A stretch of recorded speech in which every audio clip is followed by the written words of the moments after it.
नमस्कार. या आधीच्या व्हिडिओमध्ये आपण बघितलं की उन्हाळ्यात आपण कोणकोणत्या भाज्या खाऊ नयेत किंवा त्याचं प्रमाण कमी करावं. आजच्या व्हिडिओमध्ये मी तुम्हाला सांगणार आहे की उन्हाळ्यात आपण कोणकोणत्या भाज्या खाव्यात किंबहुना त्या जास्त खाव्यात. तर सगळ्यात पहिली भाजी मी सांगेन ती म्हणजे भेंडीची भाजी. उन्हाळ्यात भेंडीच्या भाजीचा समाविष्ट हा आपण नक्की आपल्या आहारात केला पाहिजे.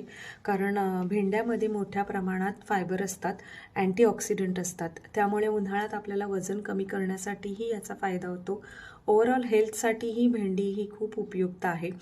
आणि त्या म्हणजे महत्त्वाचं म्हणजे हार्टसाठी ज्यांना हार्टचा त्रास आहे किंवा ज्यांच्या घरामध्ये हार्ट पेशंट आहे त्यांनी आठवड्यातनं 3 ते 4 वेळा तरी भेंडीची भाजी ही नक्की खाल्ली पाहिजे. त्याच्यानंतरची दुसरी भाजी मी सांगेन ती म्हणजे दुधी. दुधीमध्ये 92% पाण्याचा समाविष्ट असतो आणि दुधीमध्येही फायबर, कॅल्शियम आणि आयर्न असतात. त्यामुळे याचाही सहभाग आपण आपल्या आहारात ठेवला पाहिजे. आणि दुधी ही वजन कमी करण्यासाठी उपयुक्त आहे. त्यामुळे दुधीचा रस किंवा दुधीची भाजी ही उन्हाळ्यात आपण नक्की खाल्ली पाहिजे. त्याच्यानंतर तिसरी भाजी मी सांगेन ती म्हणजे काकडी. काकडीमध्ये 96% पाण्याचा समाविष्ट असतो आणि काकडीमध्ये मोठ्या प्रमाणात फायबर असतात. त्यामुळे वजन कमी करण्यासाठीही त्याचा उपयोग होतो.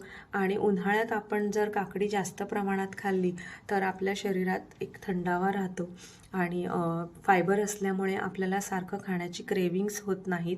आणि काकडीची आपण स्मूदी, भाजी किंवा काकडीची कोशिंबीर किंवा सलाडमध्ये अशा वेगवेगळ्या पद्धतीने काकडी आपण उन्हाळ्यात खाऊ शकतो. त्याच्यानंतरची भाजी मी सांगेन शिराळं किंवा दोडकं. शिराळं आणि दोडकं जर आपण उन्हाळ्यामध्ये खाल्लं तर यामध्येही मोठ्या प्रमाणात कॅल्शियम, आयर्न, झिंक, फॉस्फरस मोठ्या प्रमाणात असतात. त्यामुळे ह्याचाही समाविष्ट आपण उन्हाळ्यामध्ये नक्की करावा.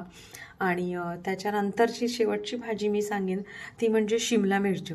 शिमला मिरचीमध्ये कॅप्सिलिन नावाचा एक गुणधर्म असतो. त्यामुळे आपलं मेटाबॉलिझम फास्ट होतं आणि उन्हाळ्यात ह्या सगळ्या भाज्या ज्या मी सांगितल्या आहेत त्याचा तुम्ही जास्तीत जास्त वापर करावा आणि आपल्या शरीराला थंड ठेवा. आणि असेच नवनवीन व्हिडिओ बघण्यासाठी माझ्या चॅनलला लाईक आणि सबस्क्राईब नक्की करा. थँक्यू.